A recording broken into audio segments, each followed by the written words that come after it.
the ASUS Prime Micro ATX/ITX case. This is a very beginner-friendly case to build in. Literally anybody can build in this. 3 120mm fans on the top and bottom are allowed. Power supply is on the front. Micro ATX motherboard is being used. No graphics card because I'm using a processor with integrated graphics.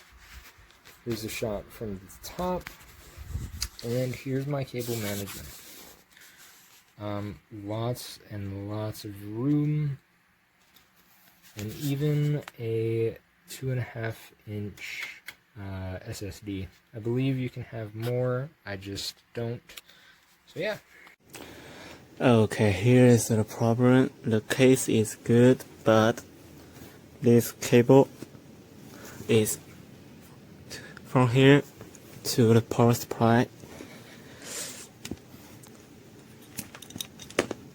The power here is good. The power here is good,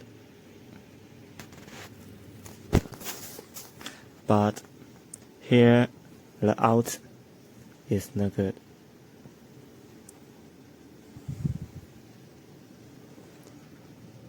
I don't know why this line will eat like 100 volt. Maybe bad connect. I don't know. But